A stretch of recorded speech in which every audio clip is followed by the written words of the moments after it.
এরকম মারছে, মারার পরে চারতলা ছাদের উপর থেকে নিচে ফেলাই দিছে। আমার ছেলেকে কেন মারলো, আমার ছেলের অপরাধ কি, সেটা আমি জানতে চাই। ঠিক আছে? একটি হৃদয় বিদারক দুঃখজনক ঘটনা নিয়ে হাজির হয়েছি আমি, নীরব আহমেদ পলাশ। আসলে যে প্রবাসে ছেলের ভবিষ্যতের জন্য বাবা যায়, তো সেই ছেলের ভবিষ্যতের কথা চিন্তা করে নিজের ফ্যামিলি, আত্মীয় স্বজনকে ছেড়ে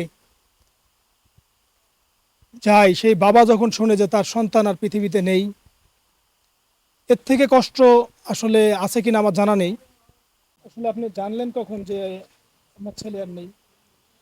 আমি রবিবার দিনগত রাত্রিরে, সোমবার পড়ছে, রাত 2টা বাজে, তখন বাংলাদেশে রাত 5টা বাজে, সৌদি আরবে রাত 2টা বাজে। আমার বাড়ির থেকে ফোন করে এই খবর জানাইছে। জানানোর পরে সকালবেলায় আমি আমার অফিসে চেষ্টা করার পরে, ছুটি লাগানোর পরে, আমি মঙ্গলবারের দিনে বাংলাদেশে আহ, সন্ধ্যা 6টা বাজে পৌঁছাই। এবং আপনার ছেলের জানাজাতে শরীক হয়েছে? জি, আমি আমার ছেলে জানাতে শরীক হয়েছি। আর বাংলাদেশ এয়ারপোর্টে নামছিলাম 11টা বাজে, এয়ারপোর্ট থেকে বাড়াতে বাড়াতে 12টা বাজছিল। আপনি কখন জানলেন যে আসলে এরকম ঘটনা ঘটছে?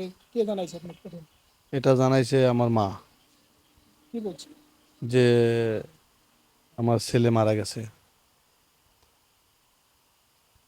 এবং মানে ফেলে দেওয়া হয়েছে, এ ব্যাপারে কিছু বলছে?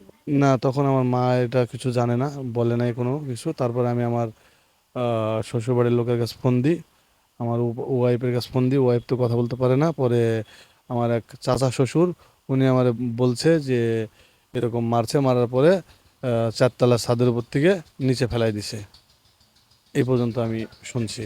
শোনার পর পরে আপনি চলে আসছেন? জি, আমি শোনার পর পরেই বাংলাদেশের জন্য উদ্দেশ্যে চলে আসছি। কত ঘন্টা সময় লাগছে? আমার বাংলাদেশে আসতে সময় লাগছে টোটাল 6.5 ঘন্টা সৌদি আরব থেকে। আর ঢাকার থেকে বাড়িতে আসতে লাগছে 6 ঘন্টা মতো।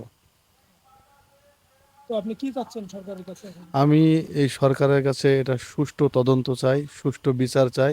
আমার ছেলেকে কেন মারলো, আমার ছেলের অপরাধ কি, সেটা আমি জানতে চাই। ঠিক আছে? আমার ছেলের দোষ কি, সেটা আমি জানতে চাই। কেন আমার নিষ্পাপ ছেলেকে মারলো, সেটার বিচার আমি চাই। এবং আপনার ছেলের সাথে লাস্ট কোনো কথা হয়েছিল নাকি এই ঘটনার আগে?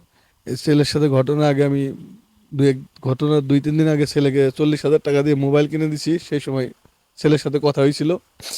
মোবাইল কেনার পরে তারপরে আর কথা হয় নাই।